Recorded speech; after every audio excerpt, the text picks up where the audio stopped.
Hello, আসসালামু আলাইকুম everyone. তো আমরা অনেকেই আছি যারা কেক তৈরি করে থাকি। এর মধ্যে অনেক কেক থাকে যেগুলা কাস্টমার কাস্টমাইজ করে দেয়, আর এমন অনেক কেক থাকে যেগুলা বলে যে তোমার মন মতো তুমি করে দিও। তো সেক্ষেত্রে আমরা সবথেকে সিম্পল কিছু থাকলে সেটাই ট্রাই করি বা নিজের মন মতো কিছু বানাই। যেটা হচ্ছে নতুন কিছু হবে, নিজের একটা হচ্ছে পিকচার হবে, নতুন একটা এক্সপেরিমেন্ট হবে, এইসব ভেবেও অনেক সময় কেকের ডিজাইন করা হয়। তো তার মানে এই না যে আমি অন্য কারোটা দেখে বানিয়েছি, তার রেসিপি চুরি করেছি বা তার পিকচার চুরি করেছি। এখন কারো কিছু দেখে ভালো লাগলে সেটা তৈরি করা মানে তো চুরি করা হয় না। আর কেকের ব্যাপারটাই এমন যে সবাই হচ্ছে একজন আরেক জায়গা থেকে পিকচার নামিয়েও বলে যে আপু এরকম একটা কেক বানিয়ে দিবে, তার মানে কি আমি তার রেসিপিটা চুরি করেছি? না, কাস্টমার বলেছে সেই জন্য বানিয়েছি।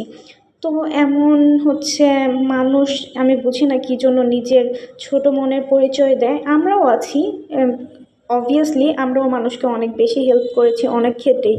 তার মানে এইটা না যে আমি তাকে খোঁটা দিয়েছি বা আমি তাকে কিছু দিয়ে সেটা নিয়ে দিয়েছি ভবিষ্যতে যে গিয়ে বলবো যে হ্যাঁ আমি তো তোমার জন্য এটা করেছি, আমি তোমার জন্য ওটা করেছি।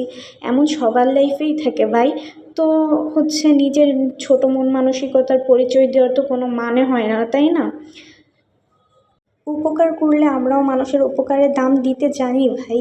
আমরাও মানুষকে উপকার করি, উপকার করে সারা দুনিয়াকে বলে বেড়াই না যে উপকার করেছি, বা খোঁটা দিয়ে বেড়াই না যে এই উপকারটা করেছি। একটা মানুষ প্রবলেমে পড়লে হচ্ছে আমরা উপকার করেই থাকি, তার মানে এই না যে আমি তাকে বলবো যে হ্যাঁ আমি তোমাকে এই উপকার করেছি আর তুমি এই করছো ওই করছো। কি করেছি মানে হচ্ছে মানুষকে ছোট করার আগে নিজের দিকে নজর দাও। নিজেকে কত ছোট করছো, অন্য কাউকে ছোট করার আগে এটা খুব ভালোভাবে নিজে ক্লিয়ার করে নিও। আর হচ্ছে কেউ কারোর সাথে যখন কথা বলে না বা কথা বলে, তার অবভিয়াসলি কিছু কিছু রিজন থাকে। তো রিজনটা নিজেই ক্রিয়েট করে হচ্ছে সেটাকে অন্যভাবে প্রেজেন্ট করার কোনো মানে হয় না। তো আমি জানি আমার ভিডিওটা তুমি দেখবে, যাকে বলেছি।